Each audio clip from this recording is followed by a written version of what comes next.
Akalar hammaga assalomu alaykum. Bugungi xizmatimizda mana Cobalt P2535. Vaholanki bu transmissiya. Yurgan mashinamiz 27 ming yurgan xolos, svejiy mashina, 24-yil. Xo'p, akamda bo'layotgan muammosi har yurgizganlarda korobkaga ashib qo'yib qo'yapti ekan. Bu transmissiya turgan ashibga. Motorniga kiradigan bo'lsak, motornida bizda hozir P0700 chekka o'zi yonib qoladi. Chekka o'chirsak yana yonib qolyapti ekan qaytadan. Chekka o'chirishdan oldin motornida transmissiyaga ashib bersa, transmissiya kirib turib ashibni ko'rishini so'rab qolamiz. Mashinamiz yangi, lekin shunaqa muammo chiqarib qo'yapti ekan. Xo'p, endi bunda nima xulosaga kelamiz? Ko'proq bo'ladigan narsasi bag'da predahrantalardan bo'lishi mumkin.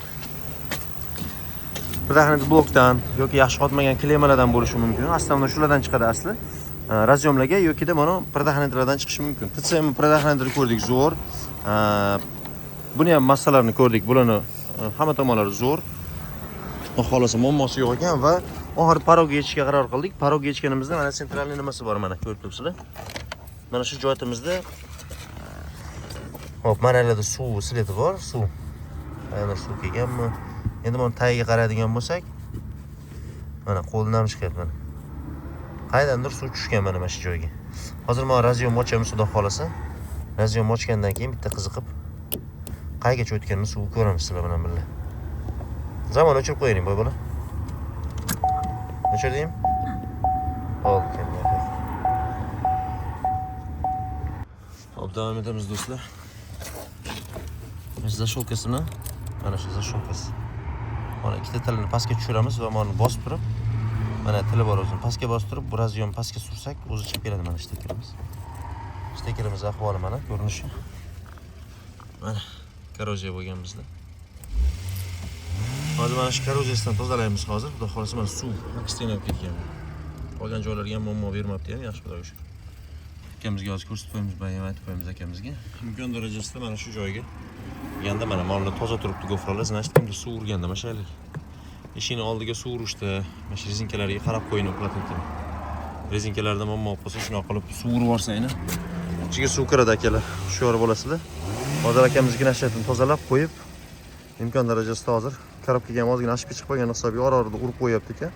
Ular ham xudo xolasa yo'qoladigan umidamiz. Hozir buni ham davomini qo'yamiz tozalab olgandan keyin.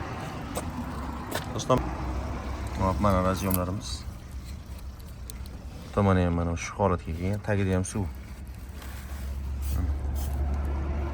Taglariga ham suv o'tgan.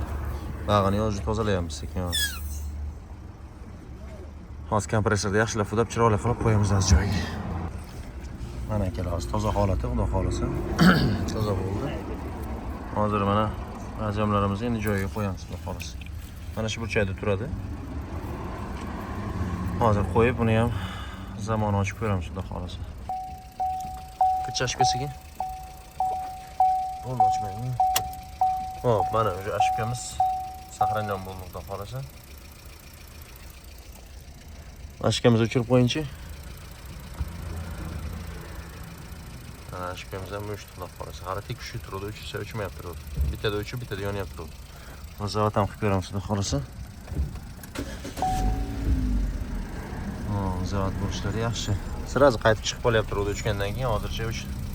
Xudo xolasa, agar shunaqa muammolar bo'ladigan bo'lsa, birinchi o'rinda shu razyomlarni imkon darajasida predahrantdan ko'rishini so'rab qolardik. Главныйsi mana shu joyda bo'ladi. Kangashib berib qoladigan ko'p ashiblar ham shundan chiqadi ko'proq. Xizmatlar bo'yicha bemalol o'zimizga murojaat qilaverasizlar akalar.